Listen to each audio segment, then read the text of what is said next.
Tulus, ya, juga kerjanya tidak setengah-setengah, ya kan? Dan sebagai mungkin generasi muda di Makassar ini ya, tentunya saya juga melihat banyak sekali potensi-potensi sebenarnya ada di sini. Orang-orangnya berpotensi semua. Bahkan di sini lebih menggeliat daripada kota-kota yang saya kunjungi sebelumnya mungkin ya.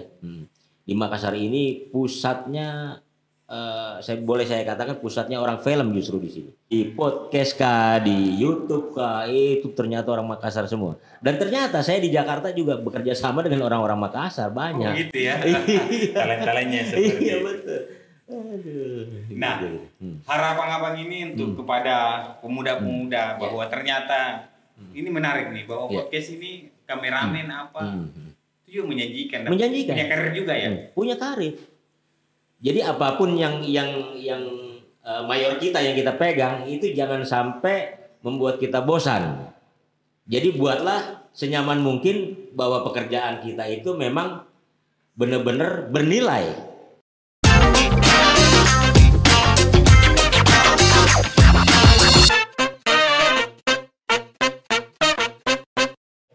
Assalamualaikum warahmatullahi wabarakatuh. Selamat datang di podcast Rakyat.News. Kali ini kita akan berdiskusi bersama teman kita, Bang PJ. Bagaimana kabarnya, Bang? Alhamdulillah, tambah gagah. Tambah gagah juga. Oke, Bang. Abang ini ke Makassar dalam rangka apa sebenarnya? Ya, dalam rangka apa saya ke Makassar? Pertama, sowan sih sebenarnya. Sowan-sowan itu berkunjung ke teman, berkunjung ke keluarga. Kita anggap sini juga keluarga, karena di mana bumi berpijak di situ langit dijunjung ya. Iya. Kalau kaki sudah lagi tidak berpijak, artinya kita sudah ada di alam lain. Meninggal ya. Iya. Bang, saya dengar abang ini sudah mengerjakan proyek di Makassar dan menjadi kunci juga di dalam proyek ini sebagai kameramen. Alhamdulillah sudah selesai proyeknya. Saya katakan sudah selesai karena sudah 17 hari waktu itu di Malino, yang kata orang sini dingin Bang di sana. Apa kuat gitu kan. Saya hanya diam, tidak menjawab. Dan saya rasakan saya buka baju di sana. Itu sudah biasa ya. Artinya ya saya sudah menyesuaikan diri, bukan berarti sudah biasa gitu. Nah, bicara kameramen ini Bang, kenapa Bang VJ ini awal mula masuk di sebagai di dunia kreatif atau jiwa mungkin ya? Apa yang membuat abang masuk di sini? Awalnya dulu itu saya justru lebih cenderung kepada musik justru sebenarnya. Ya musik. Iya musik, saya lebih cenderung musik. Itu saya lakukan ketika masih SMA ya, masih SMP bahkan dulu. Karena waktu saya belajar gitar, ada abang saya terus diambil gitarnya, dibilang kalau belum bisa, atau dia bilang waktu itu kalau nggak salah, kalau nggak bisa main gitar ngapain main gitar gitu. Iya. Saya langsung termenung, saya langsung start. Saya buktikan ini. Iya. Wah gitu kan, setelah berapa tahun ya saya sekolah pindah sana pindah sini. Iya. Akhirnya bisa main gitar, saya tunjukkan di depan dia. Wah langsung dia sekut. Artinya gitu. Artinya kemampuan dia sudah saya lampaui gitu. Iya, dulu begitu saya ceritanya bermusik sampai SMA, bermusik dengan teman-teman sekolah lain. Berarti anak band juga ya? Iya, boleh dibilang begitu. Berarti dikit lagi jadi artis. Nah, terus ketika haluan itu berubah, kenapa saya sudah tinggalkan? Padahal dulu saya ke Riau 4 tahun bekerja dulu di sebuah pabrik kayu dulu, yang ternama lah di Riau. Tetap bermusik, di mana ada panggung, di mana ada festival saya datangi. Tiba-tiba 1 tahun 2 tahun di sana, saya dengar di wilayah pada saat itu Selat Panjang Riau ada membuka radio.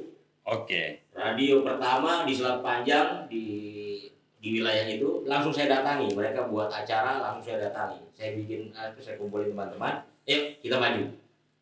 Dengan durasi 1 jam, saya bawakan 5 lagu. Pas 1 jam. 1 jam. Wah, iya. Wah, ternyata panjang juga karirnya musik ya. Dikit lagi jadi artis ini. Iya sempat. juara sih, juara grup band, juara vokal, dan itu membuat ya bukan saya bangga berarti membuat saya happy itu di sana. Jadi saya merantau itu sebenarnya bukan hanya sekali dua kali, makanya saya pikir saya ke Makassar, saya banyak teman, banyak bergaul, saya banyak mempelajari sesuatu. Ternyata memang ada darah yang kental antara saya dengan orang-orang Makassar. Ya, kental ya, historis. Iya, betul. Karena saya mungkin juga keturunan Banten, saya ada keturunan dari Banten. Terus masuk di kameranya di mana? Itu dia. Jadi setelah saya pulang dari Riau tahun 2000, saya mulai berpikir apakah saya akan balik lagi ke Riau. Iya, dengan bermusik. Ataukah gimana? Akhirnya ya waktu itu juga adik saya mau menikah soalnya. Kenapa saya pulang gitu kan? Ya, setelah adik saya menikah, akhirnya saya putuskan saya harus tetap di Jakarta, kayaknya di kota kelahiran saya kan. Gitu kan. Tapi waktu itu saya mau bekerja apa gitu kan, akhirnya serabutan lah, mau kerja bengkel ke apa gitu, ikut abang ipar lah, ikut mas saya. Dan sampai suatu ketika abang ipar saya juga, saya dipertemukan sama Mak Sungkar dulu. Mak Sungkar ya? Mak Sungkar itu ya aktor senior juga. Nah, pada saat saya dipertemukan, dia sudah tidak lagi menjalani karirnya sebagai aktor, melainkan sebagai pengusaha, punya juga yayasan di Bogor. Nah, dia juga merental alat juga pada waktu itu. Rental ya? Rental alat. Saya masuklah sebagai pengawal alat di sana. Wah, iya. Artinya pengawal alat itu paketan, pengawal kamera beserta lampu. Jadi kemana ada proyek syuting, saya di-calling. Ini ada nih proyek syuting, alat kita disewa sama ini, kamu yang awal ya. Ngawal, genap 1,5 tahun, saya berhenti. Tapi di tengah perjalanan saya ngawal, saya mempelajari tentang kameranya juga. Iya, pasti hafal lah namanya ngawal. Terus kedua, saya tidak pernah lewat atau keluar dari set ketika mengeksekusi, sutradara mengeksekusi sebuah sinetron atau film. Jadi saya kawal terus di sana. Saya bukan hanya lagi mengawal, jadinya asik juga kayaknya jadi kru nih. Udah mulai tuh. Asik juga nih kayaknya nih. Akhirnya saya pelajari dulu pertama VTR. Dulu zamannya VTR. VTR itu ya alat perekam suara. Pita juga. Jadi pitanya itu ada di VTR, pita kamera. Jadi masuknya di VTR dulu tuh. Hasil rekaman ada di kita, berikut soundnya. Saya pelajari itu dulu. Mulailah dapat pertama job itu 2002 kalau nggak salah, company profile. Company profile. Itu juga company profile-nya tentang ini produk yang sudah besar di Indonesia. Tapi saya ada satu yang harus keliling. Pertama malam-malam saya ke Bandung, ke apotek-apotek, ke klinik-klinik gitu, karena mencari produk-produknya itu. Pagi tiba di Jakarta, langsung lagi ke pelabuhan Tanjung Priok. Bagaimana pemasarannya, distribusinya sampai ke laut, dikirim kemana-mana. Nah, itu pengalaman bagi saya pertama. Jadi kru tapi sambil ngawal dulu. Sambil ngawal alat tapi juga jadi kru. Sekalian yang paket. Dari VTR sound. Terus itu berlangsung selama 2,5 tahun. 2,5 tahun. Akhirnya saya berhenti. Berhenti dari sana. Saya dapat sertifikatnya lah. Terus saya coba-coba. Ada waktu itu Metro TV baru bikin. Metro TV ya? Metro TV baru bikin. Baru ada ya, baru jadi. Dan dia baru mau bikin kuis. Nah, saya masuk lagi di sana tapi bukan jadi kru. Saya masuk sebagai saya nulis instrumen musik lagu yang pada waktu itu lagi gencar-gencarnya pemilihan umum. Metro TV mau buat kuisnya, tapi ternyata nggak jadi. Cuma saya masuk di sana yaitu untuk bikin lagunya saja. Saya masuk di sana bikin lagunya. Siapapun bisa jadi presiden. Nah, itu salah satu judulnya. Itu kalau nggak salah 2000 berapa ya? 2009 pertama berapa ya? 2004 apa kalau nggak salah. Setelah itu lagi berlanjut lagi ternyata memang saya tidak keterima lah, mungkin yang diterima mungkin gedenya lain. pilihannya lain. Tapi Iya. yang saya dengar juga ternyata kuisnya juga belum jadi. Iya. Merokok. Iya. Kuisnya juga belum jadi ternyata. Akhirnya kembali saya ke rumah, ternyata ada kawan nawarin juga. Mau nggak nih ada proyek ini. Oke, jalanin. Masuklah saya di Misteri Leak. Judul pertama yang saya, ya artinya saya terjun langsung sebagai kru lah. Kru ya? Iya. Tapi kru di posisinya apa? Boomer, masih boomer. Boomer itu? Boomer itu ada soundman, orangnya soundman. Iya. Jadi boomer itu adalah mic. Oh iya, di bawahnya begini ya? Oh iya. Jadi sebagai boomernya saya. Oke. Iya, saya bilang, ayo boleh. Jadi udah mulai serabutan nih kru, mau apa aja udah jadi. Tapi dasarnya udah tahu VTR kan gitu. Iya. Saya pikir ya nggak apa-apa, saya nggak masalah jadi boomer pun karena saya belum juga pernah mencoba itu, gitu kan. Itu sampai berapa episode gitu kan, selesailah. Baru akhirnya saya ketemu dengan tim di Studio Alam dulu namanya. Studio Alam ya? Studio Alam TVRI. Itu studionya luas. Saya ketemu dengan tim waktu itu oleh almarhum Setiadi Rimba. Alam juga dia. Namanya aja Rimba kan? Iya, Setiadi Rimba. Nah disitulah saya berkenalan dengan beliau. Saya juga kembali lagi ke VTR Sound. Itu waktu itu Siluman Buaya Putih. Nah, setelah itu barulah digembleng sama beliau. Lu mau jadi apa? VTR Sound terus apa gimana? Ya naik level banget. Kameramen lah. Iya, akhirnya dikasih lah job sama dia. Pertama, lu ke Virgo PH-nya Virgo namanya. Misteri juga, film misteri lah, sinetron misteri. Dikasih lah dulu satu judul. Tapi sound dulu ya. Oh, sound dulu. Ya udah oke, saya bilang. Sound dulu. Satu judul selesai, sound. Judul berikutnya. Udah, lu sekarang yang megang kamera. Sampai orang gudangnya Virgo sendiri bingung VJ mana katanya. Karena VJ yang kemarin waktu kontrak soundman. Iya, ternyata di judul berikutnya udah ada kameramen. Iya. Kaget dia. Oh, lu juga ternyata. Iya, gitu. Iya, tapi seru sih awalnya. Gitu. Itu sampai berapa episode, Pak? Sebenarnya banyak, cuman kan kita bagi-bagi tim ya, tim. Hari mungkin judul ini tim saya, judul besok tim yang lain. Gitu. Sampai hari ini sudah berapa film yang kalau bicara berapa filmnya mungkin ya belum banyak sih, tapi kalau untuk saya terjunnya secara langsung mungkin hampir 25 tahun ya. Banyak juga ya. 25 tahun ini waktu yang hampir ya kan. Baru tahun 2023 kan sekarang. Jadi abang kan pernah juga saya Aladin. Oh iya betul. Aladin sinetron ya. Iya, Aladin sinetron. Iya, sinetronnya Aladin. Itu pertama kali saya bertemu dengan Haris tuh. Orang Makassar. Oh iya. Oh berarti Bang Haris ketemu di sinetron Aladin itu. Iya. Dia orang sini tuh. Dia orang Makassar di sini dia. Gitu. Tapi Bang selama 25 tahun berkarir di entertain ya. Di balik semua ini kan pasti punya jiwa-jiwa yang ya apapun pilihannya, filmnya di situ. Iya. Ada tidak masa-masa kerja sebagai kameramen titik-titik terendah atau apa ya, dan bagaimana menghadapinya seperti itu? Karena banyak anak muda yang ingin terjun sebagai terjun entertain misalnya, kadang ingin praktis, ingin cepat, ingin loncat-loncat lah. Iya. Atau dapat sedikit masalah keluar. Karena saya lihat bahwa dunia entertain itu keras ya di dalamnya. Betul. Kira-kira ada masa-masa tersulitnya? Kalau saya masa-masa tersulitnya itu ketika masih mengawal, sebenarnya dulu masih di Sungkar.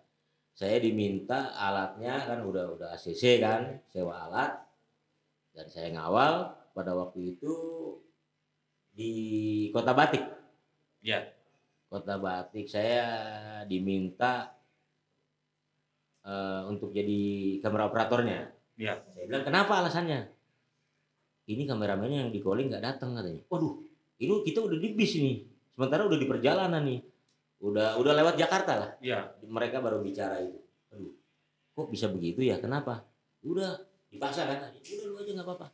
Saya oke. Berapa fee-nya?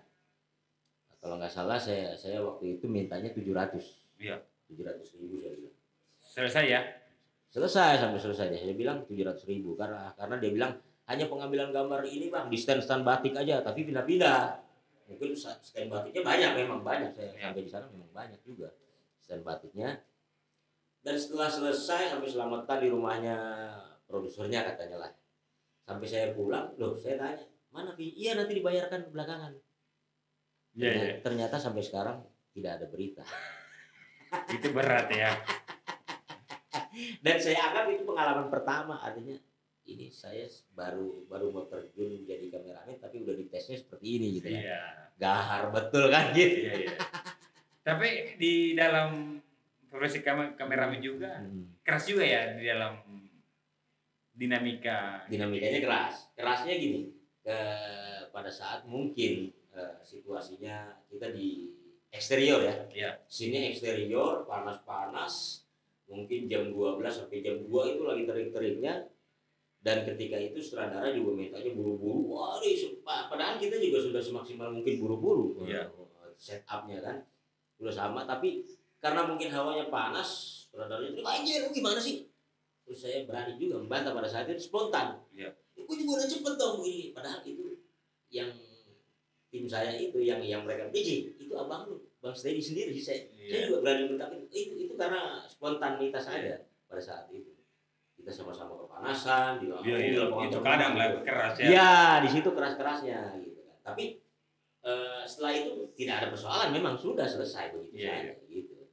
Tapi apa menjadi kepuasan Bang VJ ini ketika setelah melaksanakan tugasnya kameramen, kira-kira hasilnya bagus? Apa kepuasan yang mungkin? Kepuasannya kalau bagi saya minum dulu boleh ya? Minum dulu gitu. Minum dulu sudah.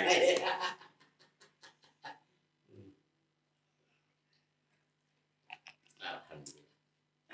Kepuasan pertama tentunya gambar kita bercerita juga. Ya. Maksudnya selain dari cerita yang dijalankan oleh aktor aktrisnya, pemain-pemainnya, tapi gambar kita juga ikut bercerita, itu kepuasan tersendiri. Dan kedua, tayang tentunya kan pasti kalau tayang pastinya ada bayaran kan gitu.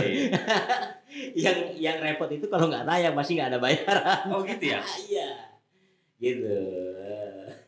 Jadi selama ini film yang abang sebagai pegang kameramennya juga ini sudah di bioskop sudah banyak juga ya?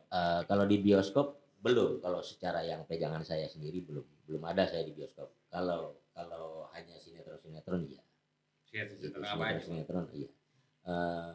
Dulu sinetron misteri Virgo, terus juga perjalanan kisah nyata yang diproduksi oleh Lakon. Dulu apa namanya lupa. Lakon ya? Lakon, nama PH-nya Lakon, tayang di Antv dan kita semua wajib pakai atribut broadcast. Iya. Lama juga ya. Iya. Tapi apa yang membuat Bang VJ ini bertahan sampai hari ini? Bertahan sampai hari ini karena terus terang pekerjaan ini sebenarnya menjanjikan. Ya. Dari segi fee menjanjikan gitu. Alhamdulillah saya sudah bisa menyekolahkan anak sampai juga saya membelikan komputer buat anak saya, dia belajar dan dia ternyata tertarik di balik layarnya justru. Iya, editor ya. Editor dia. Dan sekarang dia sekolah di SMK Barunawati. Ambil jurusan editor. Berarti DKV. Sabar Rakyat News. Ternyata kameramen juga ini adalah salah satu hobi dan menjanjikan juga ya. Betul, menjanjikan sebenarnya. Iya. Yang penting punya niat yang tulus, ya. Juga kerjanya tidak setengah-setengah, ya kan? Dan sebagai mungkin generasi muda di Makassar ini ya tentunya saya juga melihat banyak sekali potensi-potensi sebenarnya ada di sini, orang-orangnya berpotensi semua. Bahkan di sini lebih menggeliat daripada kota-kota yang saya kunjungi sebelumnya mungkin ya. Di di Makassar ini pusatnya, saya katakan pusatnya orang film justru di sini. Sini ya? Iya betul. Iya. Karena banyak sekali saya temui, saya nggak bisa sebutin satu-satu ya. Karena saya lihat banyak sekali di podcast kah, di YouTube kah, itu ternyata orang Makassar semua. Dan ternyata saya di Jakarta juga bekerja sama dengan orang-orang Makassar banyak. Oh gitu ya. Talent-talentnya seperti Iya itu. betul. Aduh. Nah, harapan abang ini untuk kepada pemuda-pemuda bahwa ternyata ini menarik nih, bahwa podcast ini kameramen apa itu juga menjanjikan, punya karir juga ya. Punya karir. Jadi apapun yang mayor kita yang kita pegang itu jangan sampai membuat kita bosan. Jadi buatlah senyaman mungkin bahwa pekerjaan kita itu memang benar-benar bernilai. Nah, gitu. Jadinya kita akan tetap cinta pada pekerjaan kita akan tetap sayang sama pekerjaan kita, dan tentunya pasti ada fee di balik itu semua, dan itu bonus dari Allah Subhanahu wa taala tentunya. Berarti di balik kreativitas, kreasi kan dunia kreasi, betul. ada fee di balik. Iya, enggak usah khawatir, enggak bisa hidup gitu. Nah, bagaimana kan banyak orang yang lompat kiri kanan, lompat kiri kanan, tidak menikmati proses. Itu tidak betah atau lompat sana lompat sini, bahkan sampai akhirnya bosan gitu. Ya artinya dia belum sepenuhnya mendalami sebuah pekerjaan yang dia dapatkan itu adalah sebagai rezeki, artinya gitu. Atau mungkin juga mereka keluar dari zona nyaman kah, atau juga yang paling mendasar adalah dia tidak punya dasar, dia tidak punya basic untuk terjun ke dunia itu gitu. Makanya bosan keluar. Gitu. Kita nggak bicara sini gajinya kecil loh, nggak enak, nggak gitu, itu pasti hanya orang picik gitu. Dia berkreasi juga jalan. Ya gitu. Nah, terakhir Bang, apa harapan untuk generasi muda dengan profesi kita hari ini? Harapan saya untuk generasi muda tentunya mereka pasti akan lebih hebat dari generasi-generasi sebelumnya, pastinya ya. Kalau menurut saya, karena semakin kesini teknologi semakin dahsyat, bener. Saya bilang dahsyat.